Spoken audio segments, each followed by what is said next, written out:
During a family cruise, my son-in-law shoved me into the ocean and yelled, "Guess it's time you learned how to swim with sharks."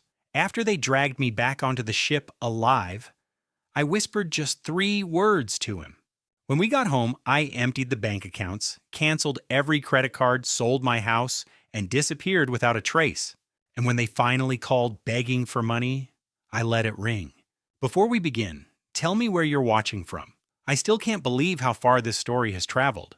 At 65 years old, I thought I'd already survived the worst life could throw at me. I built a construction company from the ground up with nothing but a rusted pickup truck and stubborn determination.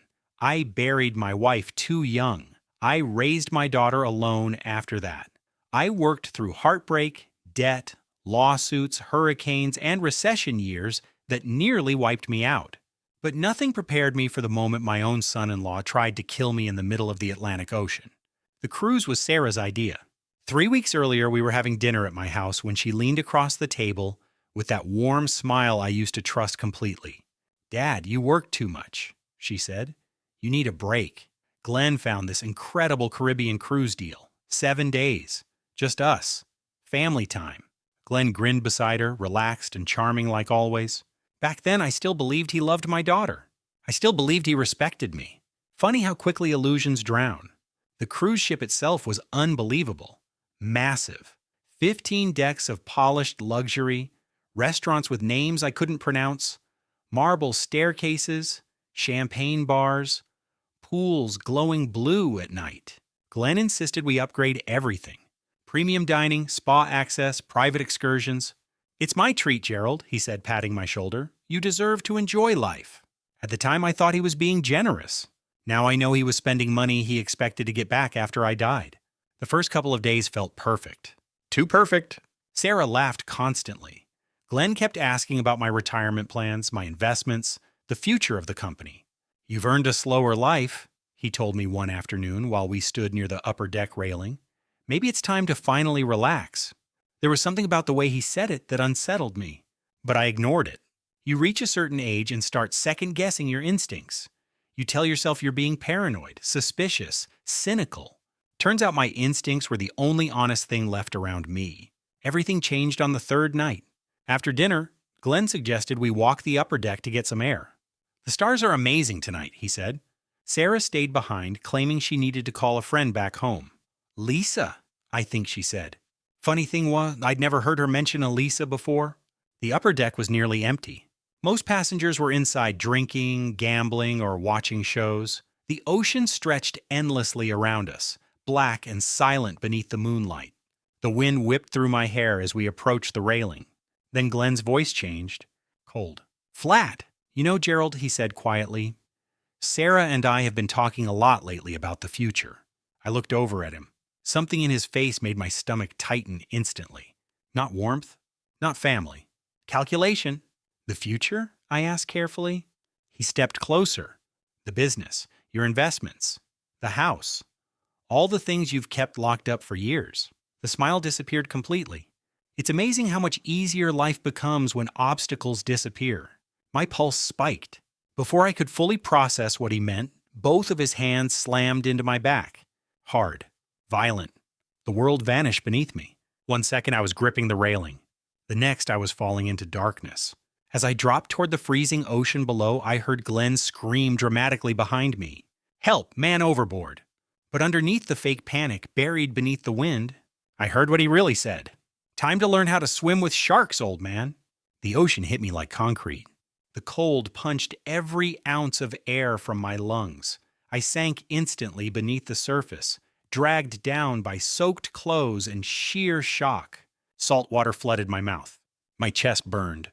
For one horrifying moment, I honestly believed that was it. That Gerald Morrison was about to die alone in the Atlantic while his own family watched. I fought my way back to the surface, gasping. Above me, alarms exploded across the ship. Lights flashed. People shouted. Somewhere far above, I could hear Sarah screaming my name. But Glenn never jumped in after me. That's what stayed with me. He stayed safely on board while I fought for my life in black water. The rescue took 27 minutes. 27 minutes of choking seawater, swallowing panic, and wondering if each wave would be my last. When the crew finally pulled me onto the rescue boat, I was barely conscious.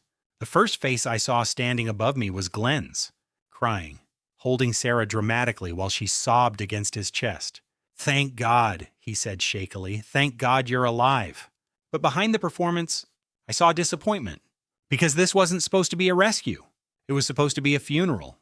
The ship's doctor rushed me into the medical bay wrapped in heated blankets, while crew members checked my pulse and oxygen levels. Sarah stayed glued to my side. "Dad, I was terrified," she whispered through tears. When Glenn yelled that you slipped, I thought, slipped? Interesting choice of words. Glenn stood beside her with the perfect expression of concern. "It happened so fast," he said. "The deck was wet. One second he was there, the next." I stared directly at him. And in that moment, something inside me broke forever. Not physically, emotionally. The belief that family automatically meant loyalty. The belief that blood protected you from betrayal. The belief that the people closest to you wouldn't trade your life for money. Dr. Martinez kept me overnight for observation. Hypothermia at my age wasn't something to take lightly. But honestly, the cold inside me had nothing to do with the ocean anymore. Sarah and Glenn visited constantly. Perfect little performances every time. Sarah held my hand. Glenn played the exhausted, worried son-in-law. But every time Glenn looked at me, I could feel him studying me. Trying to figure out how much I remembered. Trying to figure out whether I knew the truth. Late that night, after Sarah stepped away to speak with a nurse, Glenn leaned close to my bed. His voice dropped low enough that only I could hear. "You really scared us out there." I looked directly into his eyes. Then I used the last bit of strength I had and whispered 3 words. "I know everything." The color drained from his face instantly. His entire body stiffened. For half a second, pure panic flashed across his eyes before he quickly covered it again. Sarah returned before either of us spoke another word. But from that moment forward, Glenn understood something very important. His victim survived. And worse, his victim was no longer blind. That night, lying awake in the medical bay, I replayed everything in my mind. The push, the conversation about obstacles disappearing, the fake concern afterward. None of this was impulsive. It was planned, carefully, methodically, which led me to the question that terrified me more than nearly drowning. Was Sarah part of it?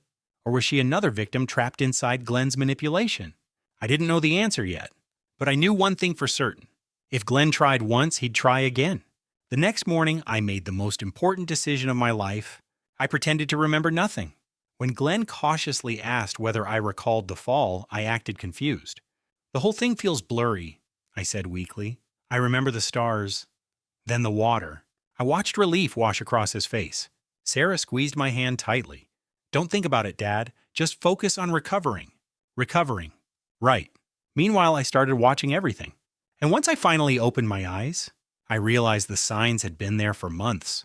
The more I watched Sarah and Glenn after the accident, the more impossible it became to ignore the truth. They communicated with glances, tiny looks, silent signals. Sarah would hesitate before answering simple questions, almost like she was waiting for Glenn's approval first.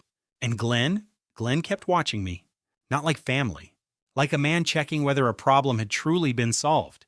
At breakfast the next morning, he suggested a helicopter excursion over St. Thomas. "You'd love the views, Gerald," he said casually. "Could be the highlight of the trip." Sarah's fork froze halfway to her mouth. For just a second, fear flashed across her face. "Maybe Dad should rest," she said quickly. "After yesterday." Glenn forced a smile. "Right, of course." But I saw it. Disappointment. He was searching for another opportunity. Another accident. That realization changed everything. The old version of me would have confronted them immediately, demanded answers, trusted emotion to solve the situation. But the Atlantic Ocean killed that man. The man who survived became patient, careful, dangerous. That afternoon, while Sarah was supposedly at the spa, I doubled back toward their cabin after pretending I'd forgotten my reading glasses. The door wasn't fully closed, and I heard them arguing. "We can't keep doing this," Sarah whispered sharply. "People are already watching us after what happened." Glenn's voice was lower, harder to hear. "Running out of time. I won't get another opportunity." Then Sarah said the sentence that finally destroyed whatever hope I still had left. "We should have planned this better. Now he's suspicious." I stood frozen outside that cabin, heart pounding. My own daughter knew, not just afterward. Before, she was part of it from the beginning.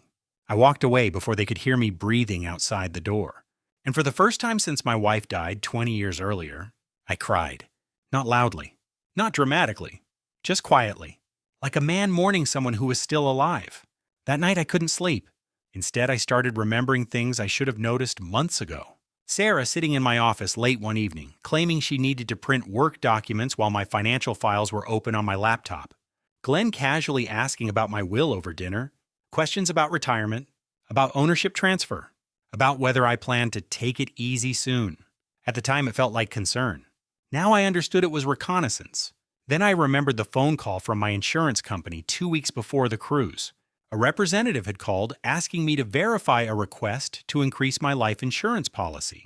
I never submitted that request. When I mentioned it to Sarah afterward, she dismissed it immediately. Probably a clerical error. It wasn't. Someone had tried increasing the payout attached to my death. And suddenly every strange moment from the past year snapped into place like puzzle pieces. The next morning, while Glenn and Sarah were at breakfast, I went to the ship's business center. My hands were shaking so badly I could barely type. What I found made me physically sick. Small withdrawals from my savings account. Careful amounts. Never enough to trigger alerts. Over 4 months, nearly $23,000 had disappeared. ATM withdrawals near Sarah's apartment. My daughter had been stealing from me slowly enough that she thought I'd never notice. But that wasn't even the worst part. Someone had accessed my business email. There were messages sent from my account discussing retirement plans with clients. Emails suggesting Morrison Construction might soon transition ownership. And Glenn's name appeared repeatedly. He'd been positioning himself as my replacement before I was even dead. Then I found the draft email, buried deep in deleted folders, supposedly written by me to my attorney. It discussed updating my will and leaving everything to Sarah and Glenn because of declining health concerns. I never wrote a single word of it. I printed every document, every email, every withdrawal record, every piece of evidence. Then I changed every password connected to my life. Banking, business accounts, personal emails, everything. For the first time since falling into that ocean, I finally felt something besides fear. Control.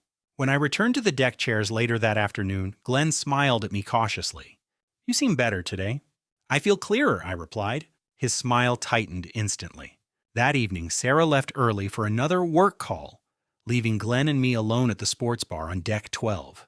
He picked a table far from everyone else. Of course he did. After a few minutes of fake small talk, he leaned forward.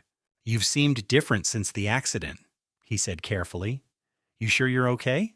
I held his gaze. "My memory's improving." I watched the blood drain from his face. "In fact," I continued calmly, "near-death experiences really sharpen your thinking." His hand tightened around his beer bottle. "You're starting to sound paranoid, Gerald." "Am I?" Silence. Then my phone rang. "Marcus Webb, my business partner of 15 years. I answered on speaker deliberately. "Gerald," Marcus said immediately, "thank God you're alive. Listen, we've got a problem." Glenn's eyes locked onto mine. "That Johnson contract? Someone emailed approval for changes you never discussed?" They copied Glenn on everything. I watched panic spread across Glenn's face in real time. "That's strange," I said calmly. "I never sent any emails like that." That's what I figured. After the call ended, Glenn stared down at the table. Sweat formed across his forehead despite the air conditioning.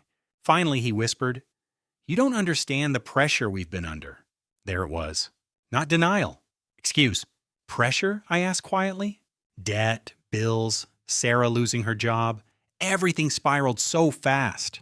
"So you decided to kill me?" His breathing stopped. For several seconds, neither of us spoke.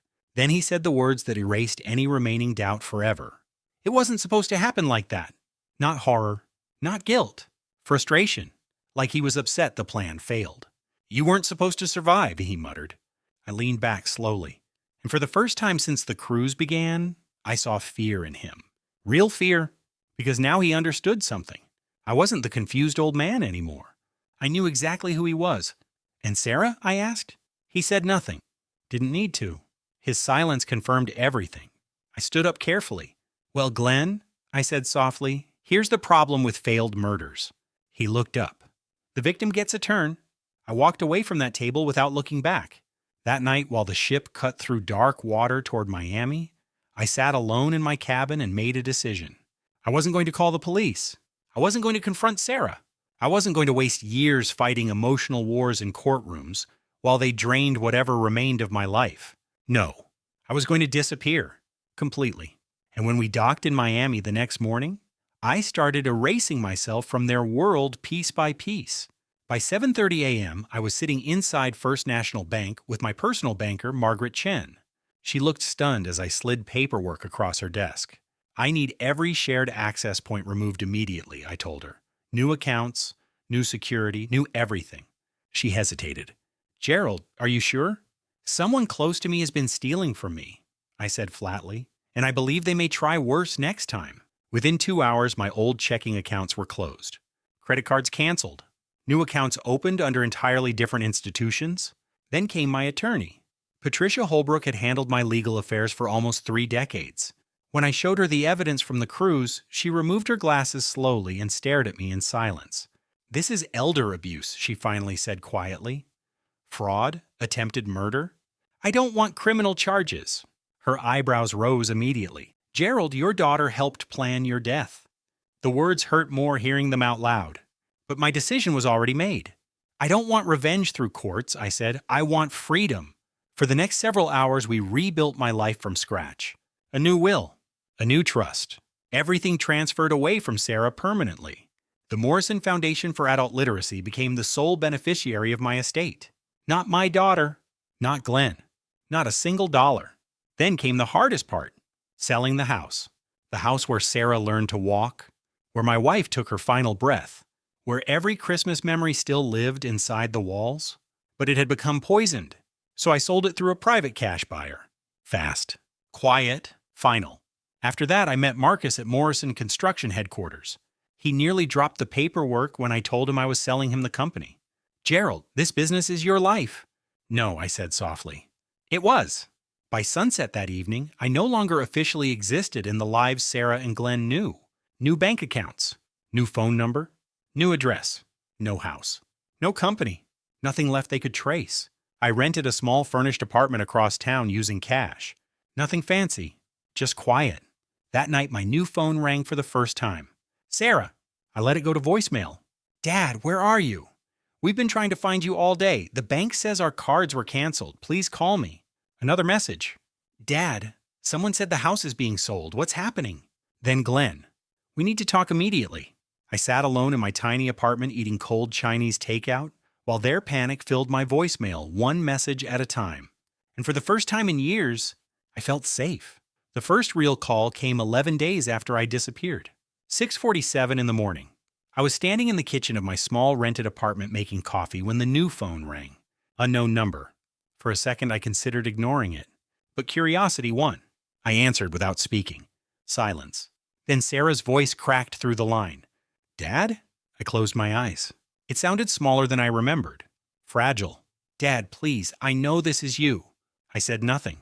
I can hear you breathing. She started crying softly. Not dramatic crying. Not performance crying. Exhausted crying. Please talk to me. Everything's falling apart. I leaned against the kitchen counter and stared out the window, while she unraveled on the other end of the line. The accounts are frozen. None of the cards work anymore. The house. Dad, there's a sold sign in front of the house. Good, I thought. Let it hurt. Let them feel even a fraction of the terror I felt drowning in black water while they watched. We don't understand what's happening, she whispered. I almost laughed at that. They understood perfectly. For the next several days, the calls kept coming. Voicemails, missed calls, desperate messages.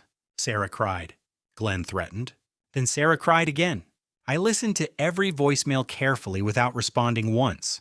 Each message revealed another crack in the life they'd built around my money. Glenn lost his job after forged company documents were discovered. Their apartment payments fell behind. Debt collectors started circling.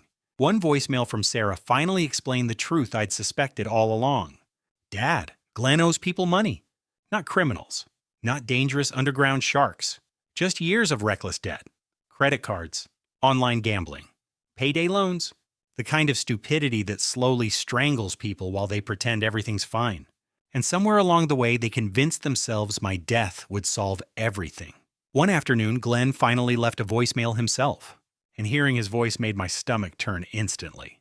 Gerald, this has gone too far, he snapped. Sarah is your daughter. You can't just abandon family over a misunderstanding. A misunderstanding? The man literally pushed me into the Atlantic Ocean and called it a misunderstanding. I sat there in silence while his voice grew sharper. You ruined our lives, he hissed. We're drowning because of you. No, I thought quietly. You were drowning long before the cruise. I just stopped letting you use me as the life raft. Then came the message that nearly broke me. It arrived late at night. Sarah again. But this time her voice sounded completely different. No manipulation. No excuses. Just exhaustion. Dad, Glenn tried to kill himself. My chest tightened despite everything. He swallowed a bunch of pills after another debt collector showed up. They pumped his stomach. He survived. I sat down slowly at the kitchen table. He keeps saying he ruined everything, that he destroyed us. There was a long pause. Then Sarah whispered something I never expected to hear. I think he's right. The silence after those words felt endless. Finally, she spoke again. I keep replaying that night on the cruise in my head, watching you go over that railing, watching you disappear into the dark. Her voice shattered. And I did nothing. That sentence hit harder than anything else. Not because it surprised me, because it confirmed the truth she'd spent weeks avoiding. She knew, and now she had to live with it. What kind of daughter does that? She whispered. What kind of person watches her father drown? I didn't answer, because honestly, I didn't know anymore. The next morning, for the first time since disappearing, I drove somewhere meaningful. The cemetery. My wife Margaret's grave sat beneath an old oak tree at the edge of the hill exactly where she'd wanted. Quiet. Simple. Peaceful? I knelt beside the stone and told her everything. About Glenn. About the cruise. About Sarah. About the moment our little girl traded her soul for money. And when I finished talking, I just sat there staring at the engraved letters of my wife's name while wind moved through the trees overhead. I hope I did the right thing, I whispered.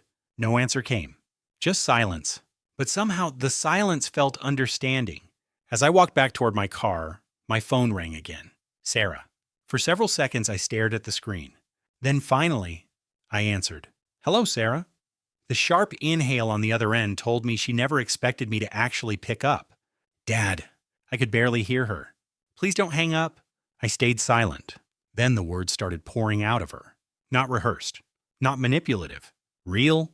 I'm sorry. 3 words. Simple. Broken. And for the first time since the cruise, I believed her. I'm sorry for the money. For the lies. For standing there while Glenn hurt you. I'm sorry for becoming someone I don't even recognize anymore. I sat inside the car, gripping the steering wheel while tears slowly blurred my vision. I kept telling myself we were desperate, she continued, that we had no options. But that wasn't true. We had choices, and we chose greed. Another pause. Then came the sentence that stayed with me long after the call ended. I know I destroyed our family, Dad, but please don't let what we did destroy the rest of your life too. I finally spoke. Quietly. You already did. Silence. Soft crying. Then she whispered, I know. And somehow, that hurt most of all. The call ended a few minutes later. No screaming. No bargaining. No dramatic promises. Just sadness. Real sadness. 2 years passed after that conversation. 2 full years of silence. No more calls. No investigators. No letters. Nothing. And honestly, those 2 years became the happiest period of my life. The morning after my final call with Sarah, I packed 2 suitcases and drove north to a small coastal town in North Carolina. The kind of place where people mind their own business, where fishermen wake before sunrise and old men argue about weather forecasts outside bait shops. I rented a tiny cottage 6 blocks from the ocean. Blue shutters, front porch, small garden out back. Nothing fancy, but it was peaceful. That mattered more than luxury ever could. The locals knew me only as Gerald, an older man who used to work construction down south. Nobody asked questions. And in a town full of people quietly escaping old lives, privacy became its own form of kindness. 3 months after arriving, Garrett, the owner of the local bait and tackle shop, offered me part-time work. $12 an hour, he said, mostly stocking shelves and watching the register. I accepted immediately. Imagine that. After decades running a multi-million-dollar company, the happiest job of my life paid $12 an hour. But there was honesty in that place. No greed, no manipulation, no one smiling at me while calculating my net worth. Most mornings, I'd unlock the shop before sunrise, brew coffee, and listen to fishermen complain about tides while gulls screamed outside. Simple life, quiet life, safe life. I started fishing, gardening, reading mystery novels on the porch at sunset, and slowly, piece by piece, I became someone new. One evening, nearly a year after I disappeared, Patricia called with an update. Sarah filed for bankruptcy, she said gently. Glenn, too. I closed my eyes. Apparently, Glenn couldn't find work anymore after the fraud investigation spread through the local construction industry. Nobody trusted him. Their apartment was gone. Cars repossessed. Credit ruined. Sarah asked about you once, Patricia added carefully. I stayed silent. She didn't ask for money, Patricia continued. She just said, she hopes you found peace.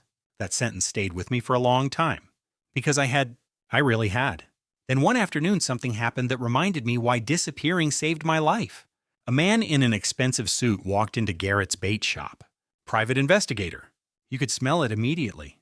He showed me a business card. I'm looking for Gerald Morrison, he said. Family wants reconciliation. Family. Interesting word. I stared at him for several seconds before shrugging. Never heard of him. He looked disappointed but left the card anyway. After he walked out, I tore it into pieces and threw it straight into the trash. That night I called Patricia. Change everything again, I told her. New account numbers, new trust structure, everything. She hesitated. Gerald, are you sure? I looked out across the ocean through my porch window. Gerald Morrison died 2 years ago, I said quietly. He drowned the night his family pushed him into the Atlantic. 2 weeks later, Patricia mailed me a death certificate. Officially, Gerald Morrison died in a boating accident off the North Carolina coast. Body never recovered. Estate transferred permanently into the Morrison Foundation. Case closed. And honestly, I'd never felt more alive. This morning I woke up in my little cottage by the sea, made coffee, watered my tomatoes, worked a 6-hour shift at the bait shop. Tonight I'll sit on the porch with a cheap beer and watch the Atlantic turn gold beneath the sunset. The same ocean that almost became my grave. Funny how distance changes perspective. Some people might say what I did was cruel. That abandoning Sarah after everything happened made me heartless. Maybe. But I learned something important the night I nearly drowned. Sometimes the cruelest thing you can do is keep rescuing people from the consequences of their own choices. Sarah and Glenn chose greed. They chose betrayal. They chose to value money more than a human life. And eventually life collected the debt they owed. As for me, I stopped being a victim the moment I disappeared from their reach. The 3 words I whispered to Glenn in that medical bay, I know everything, weren't the real revenge. The real revenge was becoming so peaceful without them that they eventually became irrelevant to my happiness. Tomorrow morning I'll wake up beside the ocean again. I'll tend my garden, go to work, drink coffee with old fishermen. And somewhere far away, Sarah and Glenn will continue living with the memory of the night they threw away their souls for money they never got. Some mistakes destroy relationships. Some mistakes destroy lives. And some mistakes leave people wondering forever about the person who vanished so completely. They almost feel imaginary. But I'm real. I'm alive. I'm just no longer theirs to find. A few months ago, something unexpected happened. It was late October. Rain hammered the windows of Garrett's bait shop while I stocked shelves with fishing line and tackle boxes nobody ever bought during storm season. Business was dead quiet. Garrett was asleep in the back office with a baseball game playing softly on the radio. That's when the front door opened. And Sarah walked in. For one terrifying second, I honestly thought I was hallucinating. She looked older, not physically older, worn older, like life had spent 2 straight years sanding down every sharp edge she used to hide behind. Her hair was shorter, no makeup, cheap jacket soaked from the rain. And her eyes? God, those eyes carried the kind of exhaustion that only comes from living with yourself after unforgivable choices. She spotted me instantly. Of course she did. A daughter never forgets her father's face. Neither of us moved. The storm outside filled the silence between us. Finally, she whispered, I knew it was you. I set the tackle box down carefully. How did you find me? She looked ashamed immediately. I hired someone months ago. I only got the town name recently. I've been driving around for 3 days hoping. She stopped herself. I waited. I wasn't sure you'd still be here. I almost laughed at that. Where else would I go? This tiny town had become more home to me than anywhere else in my entire life. Sarah took a hesitant step forward. I'm not here for money. I know. And I'm not here to ask for forgiveness. Good. Because some things don't heal that neatly. Rain pounded harder against the windows while Garrett snored softly in the office behind us. The entire world suddenly felt very small. Sarah glanced around the bait shop slowly. The old wooden shelves. The coffee pot. The faded fishing photos hanging crooked on the walls. This is your life now? I nodded once. And you're happy? That question hit harder than I expected. Because the answer was simple. Yes. Not angry. Not bitter. Not performative. Just honest. Yes. For a long moment she looked like she might cry again. But instead she smiled sadly. I'm glad. We stood there in silence for a while before she finally spoke again. Glenn left last year. That surprised me less than it should have. He moved to Nevada. Last I heard, he's working construction under someone else's name. She looked down at her hands. I haven't spoken to him in almost 8 months. I said nothing. Because honestly, Glenn no longer mattered enough to hate. That was the strange part about peace. Eventually, even your monsters become unimportant. Sarah looked around the shop again before quietly asking, Did you ever think about contacting me? The truth deserved honesty. Every day. Her face tightened instantly. But I never would have survived if I came back. That one landed. I saw it in her eyes. Because finally, after years of excuses, she understood something most people never do. Love alone cannot repair betrayal. Some wounds close only when distance protects them. I used to hate you, she admitted quietly. I figured. I blamed you for everything after you disappeared. A bitter smile crossed my face. That's usually how people handle consequences. She nodded slowly. But then one day I realized something. I stayed quiet. You didn't destroy my life, Dad. Her voice cracked slightly. I did. And there it was. Real accountability. Not manipulation. Not self-pity. Truth. We talked for almost an hour after that. About simple things mostly. The weather, the town, her new job working at a nursing home. Apparently she'd gone back to school for medical training after the bankruptcy. Funny, isn't it? She said softly. I spent years trying to take care of myself by using other people. And now I spend my days taking care of strangers. That's probably good for you. I think it is too. For the first time since the cruise, talking to her didn't feel like talking to a stranger wearing my daughter's face. Somewhere beneath the greed and fear and terrible decisions, my little girl still existed. Broken. Changed. But still there. Eventually, the rain started easing outside. Sarah glanced toward the door. I should go. Neither of us moved immediately. Then she reached into her purse and pulled out a small photograph. Old. Bent at the corners. She handed it to me carefully. It was a picture of the 3 of us from years earlier. Me. Sarah. Margaret. Taken the summer before my wife got sick. We were laughing at something outside the frame. For a second, the sight of it nearly shattered me. I carried that everywhere after you disappeared, Sarah whispered. I stared at the photograph quietly, then finally looked back up at her. Why bring it now? Because I didn't want you thinking I forgot who we used to be. Silence settled between us one final time. Then unexpectedly, she stepped forward and hugged me. Gently, carefully. Like someone approaching a wounded animal that might still run away. At first, my body stayed stiff, frozen. But slowly, very slowly, I hugged her back. Not because everything was forgiven. Not because the pain vanished. But because despite everything, she was still my daughter. And because somewhere deep down, I knew Margaret would have wanted me to remember that before the end. Sarah pulled away, wiping tears from her face. I won't come back again, she said quietly. I nodded. I know. But I needed to see you alive. Happy.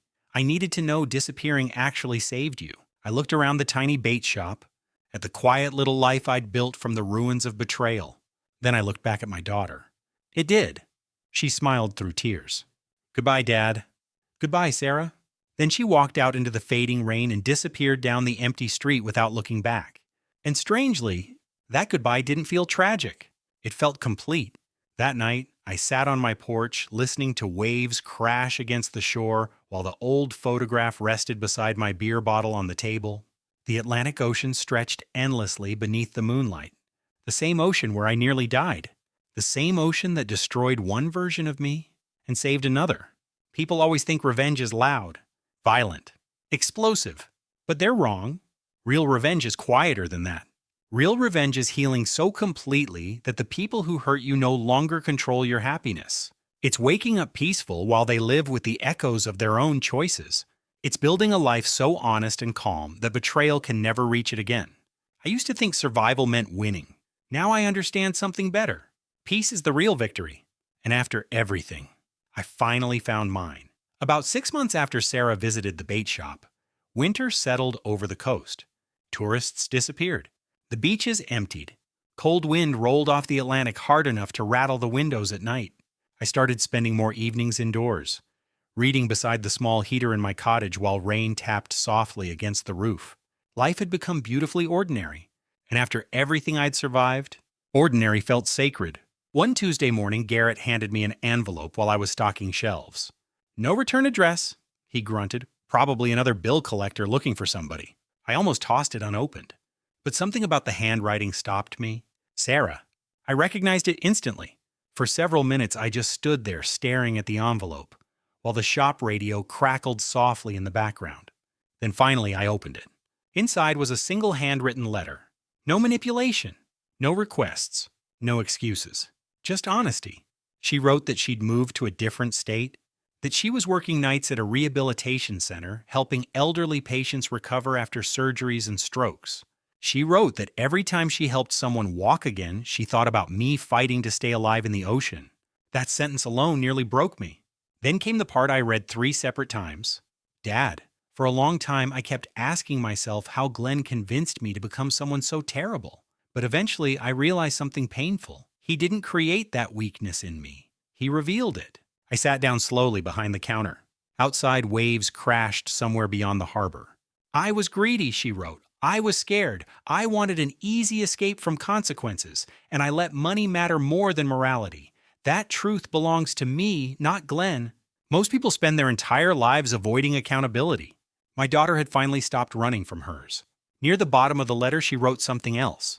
"I don't expect us to ever become family again the way we were before.